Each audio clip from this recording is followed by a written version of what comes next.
Supreme Court's one of the kind of the old school of the three branches of government. For example, you can't have TV cameras in there.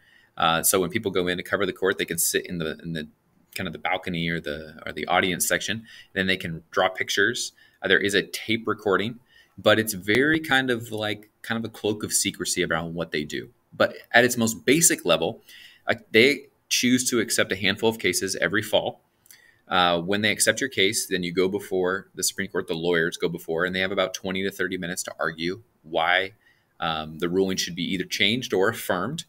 And those are called, that's the brief they file to get the Supreme Court to hear it. That happens. And then they hear the oral arguments in the fall and winter, which is kind of going on now. It's about to wrap up. And then about the winter time, January, February, it kind of stops. The cases are over. And the rest of the year, through the fall, winter, and into the spring, the justices conference. Okay, we heard all these cases. What do we think on the constitutional, aspects? How should we make a ruling? Should the law be affirmed? Should it not be? Should the action be approved or not? And then they spend a lot of time researching, past laws, how they apply. They meet with each other to discuss them, and they write up all their arguments. And then the official ruling that they make on the cases that they heard happens in the summer.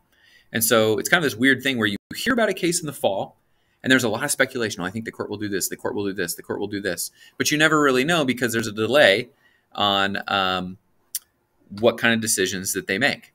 And so you're never really sure what's going to happen with the decisions. And no matter what you think, there's always a surprise. For example, and we'll talk about this in another video, but there was an assumption that there was this case called Bostock versus Clayton County, and the question was, do LGBTQ plus workers have civil rights protections under the Civil Rights Act of 1964? And there was a lot of speculation during the case when it happened that because the court is deemed as more conservative, that they would strike this down and that you would not have a case that rules in favor of LGBTQ workers on this.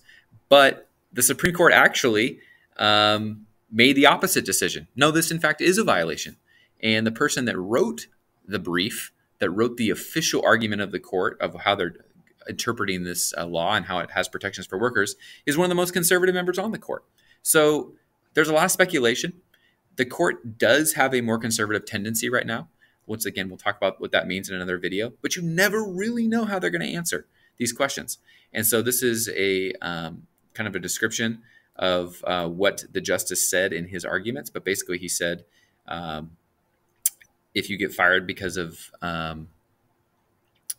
something to do with your sexual orientation or your sexual preference, if you can't say that that would happen to somebody of the opposite sex, then it's discrimination. And so this is just an example of how a decision that gets heard in the fall, they conference about it, they think about it, they look at past cases, they look at laws like the Civil Rights Act of 1964, and then they make the ruling in the summer. And there are rulings that are no surprise, and there are rulings that are great surprise, and you just for sure never really know exactly how it's going to break out. There's a lot of checks and balances involving the courts. Congress, obviously, as I mentioned, gets to approve federal judges. The president gets to appoint all federal judges to all levels, district, appeals, and Supreme Court. And then also, when any level of the judicial branch makes a ruling, so for example, let's say you were sentenced to 30 years in prison for a federal crime, whether or not you committed it or not, the president could pardon you and commute the federal sentence, meaning they could just let you out. And so that's a check on the idea that maybe the courts get it wrong. So these are kind of the checks against the court. But then what can the court do? Well, they can declare laws that are passed by Congress unconstitutional, especially if it gets challenged in a Supreme Court case or a district court case. And then, as I mentioned before, they can declare presidential actions unconstitutional. So the courts have kind of the final say, and they have a lot of power on the behavior of the president and the executive branch, and a lot of power on what Congress potentially, the laws that they pass and the effect that they can have.